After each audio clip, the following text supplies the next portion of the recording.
Good night, John Boy. That one line echoed through American living rooms every Thursday night for 9 years.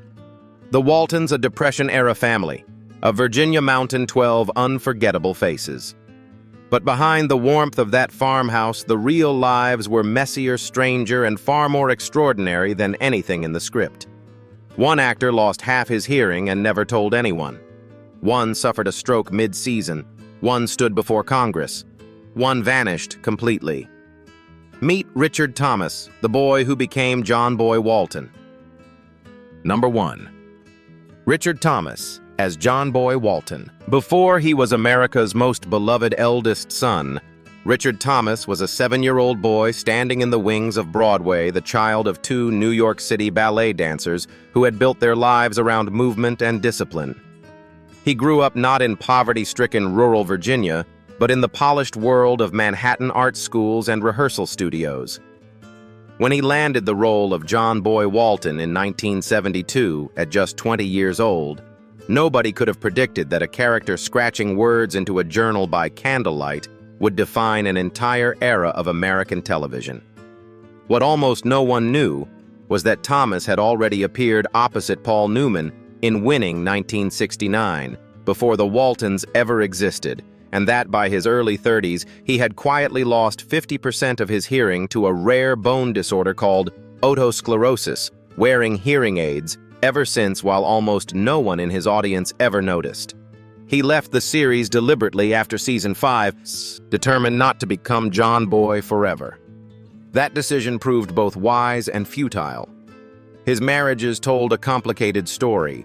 18 years with Alma Gonzalez produced 4 children, including triplet daughters born on the same August day in 1981. That marriage ended in divorce in 1993. A year later, he married Georgiana Bischoff, and together they had a son, Montana, born in 1996, bringing his total to 7 children across 2 families. Meanwhile, his career refused to stay small. He confronted horror as the adult Bill Denbrough in Stephen King's It played a Soviet-era spy handler in The Americans, and received a Tony nomination for The Little Foxes on Broadway.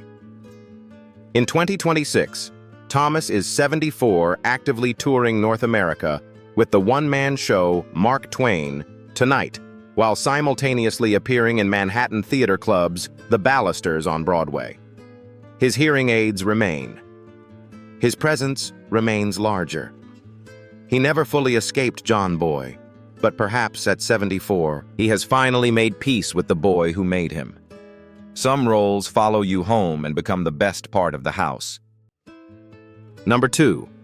Michael learned as Olivia Walton. The phone call that changed everything found her half naked, wrapped in a $12 motel towel dripping wet from the shower. When her agent said, "You are now the mother of America." Michael learned, danced alone around that tiny room, and somehow she already knew it was true. On screen as Olivia Walton, she became the emotional backbone of an entire family. The woman who held everything together through the Depression without ever making it look like effort. Warm, fierce, quietly unbreakable. She was the mother millions of Americans wished they had. What the network nearly prevented is the real story. CBS programming chief Fred Silverman didn't believe she was right for the role. She was 32, short-haired blonde, nothing like the 40-year-old redhead described in the script. A single casting executive named Ethel Wynant fought for her behind closed doors. Without that quiet battle, Olivia Walton might never have existed at all. Her personal life carried its own weight. She had married Peter Donat, nephew of Oscar winner Robert Donat, at just 17, building a life and a theater career alongside him for 17 years before the marriage ended in divorce. 2 more marriages followed. She described herself as someone who tends toward melancholy, yet she consistently channeled that depth into work rather than withdrawal.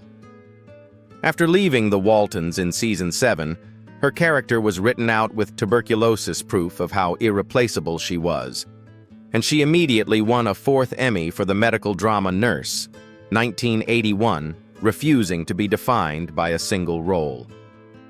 Now, 86. Learned completed Our Crossroads in 2026, a film in which she plays a real woman reflecting on her life, a role she prepared for by speaking directly with its subject. She lives surrounded by a grandchild, a dog, and a cat, and says in interviews that her best work may still be ahead. Some women don't age into retirement, they age into wisdom. Number 3. Will Geer as Grandpa Zebulon Walton. He spent 20 years growing vegetables while Hollywood pretended he didn't exist, then walked onto a television set at 70 and became the most beloved grandfather in American living rooms. As Grandpa Zeb Walton, Will Geer carried the philosophical heart of the entire series. He was the man who knew the Latin name of every plant on Walton's Mountain, who settled arguments with a proverb and ended hard days with laughter. Audiences didn't just love the character. They recognized something true in him because everything Geer brought to that role he had actually lived. His father left when Will was 11. His grandfather became his compass, teaching him botany patience and the quiet dignity of paying attention to growing things. Geer earned a master's degree in botany from the University of Chicago, toured America playing folk music alongside Woody Guthrie and Burl Ives, and stood before a congressional committee in the 1950s, refusing to betray a single name. That refusal cost him everything Hollywood had given him. Rather than surrender, he founded the Theatricum Botanicum in Topanga, California, an outdoor theater built among trees where blacklisted artists could still perform Shakespeare. For nearly 2 decades, he gardened and taught and waited. Work gradually returned. Then, in 1972, the Waltons arrived, and with it an Emmy in 1975. He married actress Herta Ware, had 3 children, including actress Ellen Geer, and though the marriage eventually ended, the two remained close. He once said, "If you live long enough, everything good will happen to you, even a television series." He died on April 22, 1978, of respiratory failure shortly after completing season 6. His family gathered around him reading Robert Frost and singing Woody Guthrie. The producers made no attempt to recast Grandpa Zeb. Instead, they wrote his death into the script, and in the season premiere, the Walton family stood at his grave while Grandma whispered, "Old man, you live in all of us." His Theatricum Botanicum, now run by his daughter Ellen, remains open in 2026. He planted seeds everywhere he went, and they're still growing. Number 4. Ralph Waite as Jon Walton Sr. He was an ordained Presbyterian minister with a Yale divinity degree before he ever stood in front of a camera, and the gravity he carried into Jon Walton Sr. was entirely real. As the carpenter father holding a Depression-era family together on Walton's Mountain, Waite brought something television fathers rarely possessed: the quiet authority of a man who had genuinely wrestled with what it means to live a decent life. TV Guide would later rank Jon Walton Sr. third among the 50 greatest TV dads in American history. The path there was anything but direct. After the Marines, Bucknell and Yale, Waite worked as a social worker, a religious editor at Harper and Row, and a minister on Long Island before a single evening watching an acting class at age 32 pulled him permanently off course. He never looked back. His personal life carried real grief. His eldest daughter, Sharon, died of leukemia at 9 years old in 1964. He survived alcoholism and spoke about it openly, channeling that experience into On the Nickel 1980, a film about homeless men that he wrote and produced himself. 3 marriages, 2 divorces. He founded the Los Angeles Actors Theater, investing $50,000 of his own money. He ran for Congress in California 3 times as a Democrat and lost every race, once against Mary Bono, widow of Sonny Bono, in a special election. After the Waltons, he never stopped working, playing Jackson Gibbs on NCIS and Hank Booth on Bones well into his 80s, with both shows honoring him after his death. Michael Learned said simply, "He was my spiritual husband. We loved each other for over 40 years. Ralph Waite died peacefully in Palm Desert on February 13, 2014, at 85, a working actor until the end. He started late, lost much, and left nothing unfinished. Number 5. Ellen Corby as Grandma Esther Walton. She spent 4 decades playing background roles in Hollywood before the Waltons gave her a front porch and a rocking chair, and from that chair she rewrote what television grandmothers could be. As Grandma Esther Ellen Corby was sharp-tongued and tender in equal measure, the moral compass wrapped in an apron. Alongside Will Geer's Grandpa Zeb, she created one of the most genuinely beloved couples in American television history, winning 3 consecutive Emmy Awards from 1975 through 1977. Born in Racine, Wisconsin in 1911, Corby spent years as a script supervisor before transitioning fully to acting. She earned an Oscar nomination for I Remember Mama in 1948, but remained largely in supporting roles for the next 2 decades. What almost no one knows, in 1969, she traveled to Rishikesh, India, where Maharishi Mahesh Yogi trained her as a transcendental meditation teacher, the same program that famously drew the Beatles that same year. Then, in 1976, mid-production on season 5, she suffered a real stroke. Rather than quietly writing her out, the producers made an extraordinary decision. They wrote the stroke directly into Grandma Esther's storyline. When Corby returned in season 7, her character's halting speech and fragile recovery mirrored her own. The audience didn't just welcome her back, they wept.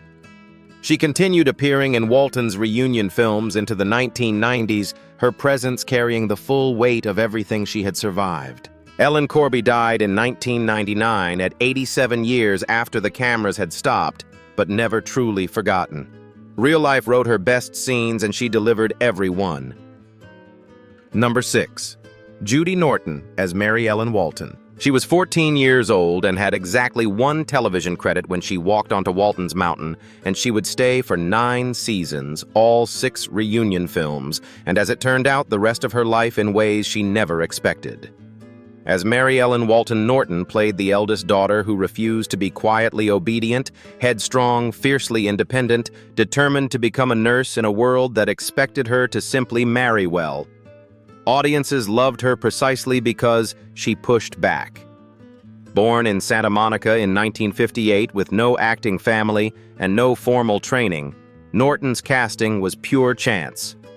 What audiences never knew was that in 1986, at a point when her acting career had grown uncertain, she broke 2 world skydiving records, not for publicity, simply because she wanted to.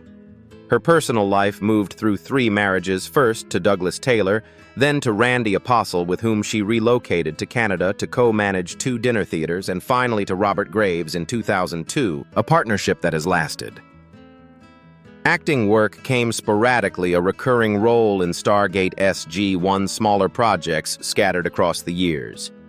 Then in 2020, at 62, she launched a YouTube channel called Behind the Scenes, with Judy Norton sharing production memories, answering fan questions, and interviewing former cast and crew.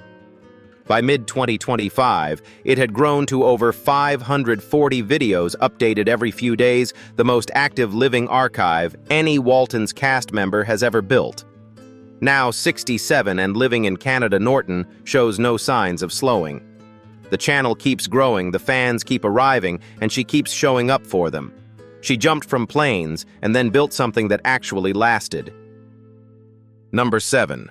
Mary Elizabeth McDonough as Erin Walton. She was 10 years old when she first became Erin Walton, the gentlest, most soft-spoken daughter on Walton's Mountain, and she would carry that image for the rest of her life, long after the cameras stopped and the real cost of wearing it became clear. Born in 1961 into a working-class Irish Catholic family in Van Nuys, California, McDonough grew up without industry connections or trained ambition.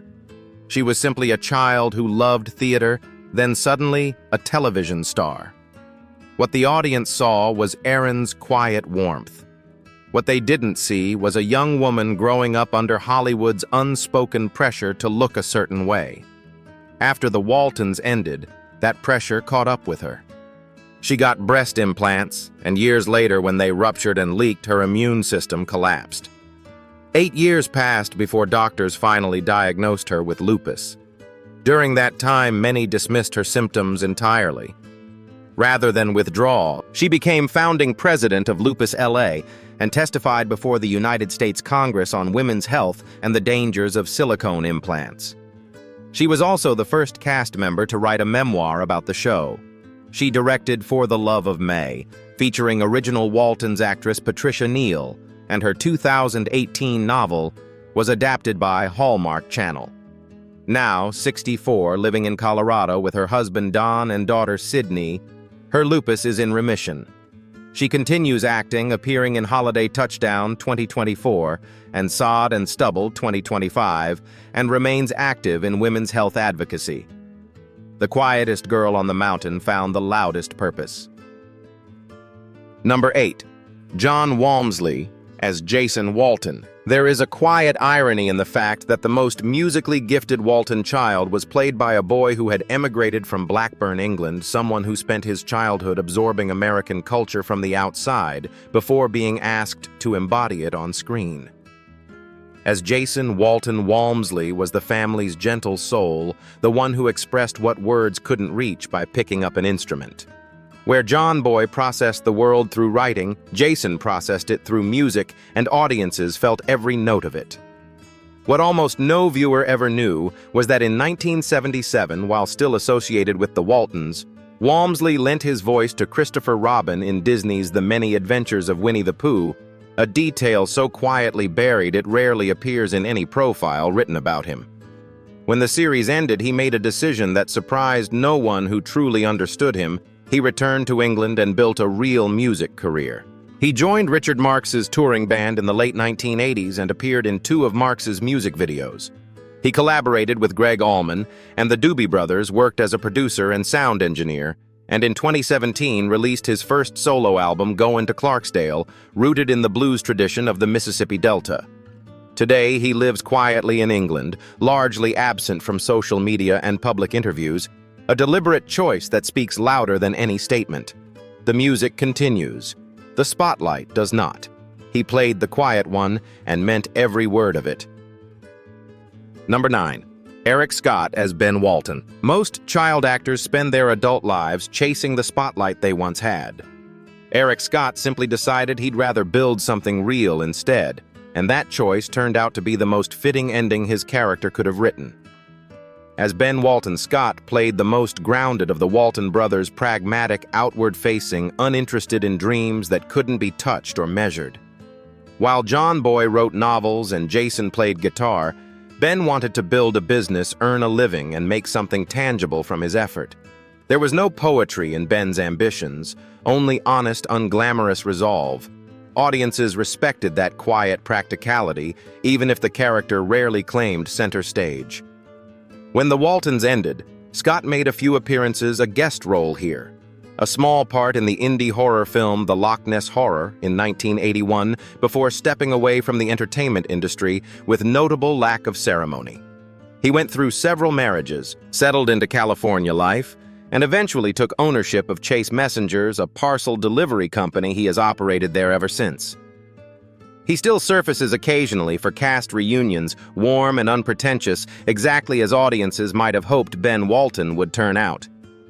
Now, around 67, Scott remains one of the most quietly contented figures from the entire Waltons cast. No memoir, no comeback attempt, no reinvention.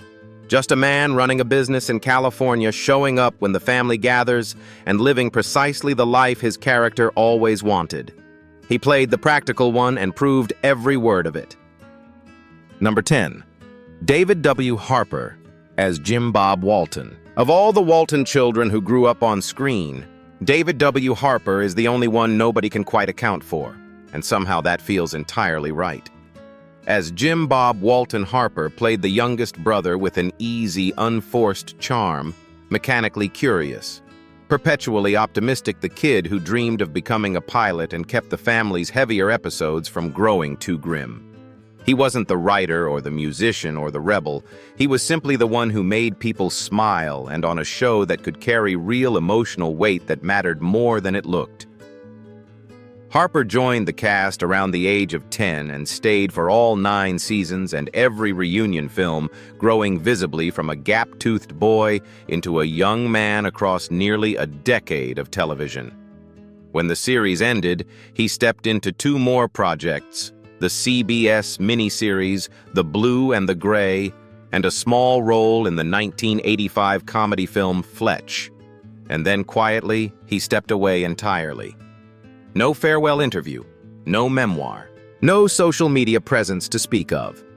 Unlike castmates who built YouTube channels, launched music careers, or remained fixtures at fan conventions, Harper simply disappeared into private life and has remained there ever since.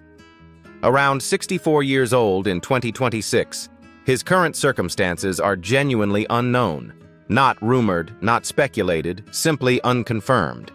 In a world where former child stars rarely exit gracefully, his silence reads less like absence and more like a deliberate, dignified choice. Sometimes disappearing completely is the most honest thing left to do. Number 11. Cotler as Elizabeth Walton. She was 6 years old when America first met her, and 15 when they said goodbye. And what she did next was perhaps the most quietly radical decision any child star has ever made. As Elizabeth Walton, the youngest of the 7 children, Cotler was the show's emotional anchor in its gentlest form, wide-eyed, unhurried, the living reminder of what the whole family was ultimately fighting to protect. She revealed something telling in a 2012 interview that CBS had deliberately placed the Waltons in a punishing Thursday time slot against The Flip Wilson Show and The Mod Squad, believing it wouldn't survive. The network was wrong. But Cotler remembered. When the series ended, she walked away from Hollywood without hesitation. She enrolled at the University of California, Berkeley, earned a degree in social science, and became a teacher. Not briefly, not symbolically, she built an entire career in education, working with underserved communities in California, co-founding the Environmental Charter Middle School, and serving as co-director of the Ocean Charter School. She married Kim Howard and raised 2 children largely outside the public eye. Now around 60, Cotler maintains a small YouTube channel where she occasionally revisits old episodes and appears at reunions when invited. There is no reinvention strategy, no brand to manage. Just a woman who grew up on screen and chose deliberately to spend her adult life making sure other children had the same chance to grow. She was everyone's little sister, then everyone's quiet teacher. Number 12. Ronnie Claire Edwards as Corabeth Godsey. Before she ever played the most refined woman on Walton's Mountain, Ronnie Claire Edwards was standing beside a knife thrower at a traveling carnival in Oklahoma, hoping the blades landed where they were supposed to. That gap between the carnival circuit and Corabeth Godsey's elaborate social pretensions tells you everything about the range this woman carried. Joining the Waltons in season 3 in 1975, Edwards arrived later than the rest of the cast, but made herself immediately irreplaceable. As Corabeth, the city-bred wife of storekeeper Ike Godsey, she generated comedy not through broad performance, but through genuine friction. A woman who believed deeply in propriety dropped into a world that had no use for it. Alongside Joe Conley's Ike, she built one of the show's most warmly remembered partnerships, 2 people who shouldn't have worked together and absolutely did. Her early path ran through Oklahoma mining camps and New York stages before television found her. After the Waltons ended, she appeared in Designing Women and continued working in smaller roles through the decades. When she retired from acting in 2007, she turned her energy toward restoring historic homes in Los Angeles and Dallas, writing plays, a memoir, and a cookbook along the way, as though one creative life was never quite going to be enough. Ronnie Claire Edwards died on June 14, 2016 at 83, a woman whose life began beside flying knives and ended building things meant to last. She made refinement funny and left everything more beautiful than she found it. 12 people, 1 mountain, 50 years of stories that still haven't finished being told. Every one of them made a choice when the cameras stopped, and not one of those choices looked the same. That's what makes this cast worth studying long after the final goodnight was spoken. So here's the question worth arguing about in the comments: which of these 12 lived the most honest life after the spotlight faded? And which one surprised you most? If you want us to dig deeper into another classic Hollywood cast, with this same level of detail, tell us exactly who. Subscribe to Legends of Classic. The real stories are just getting started.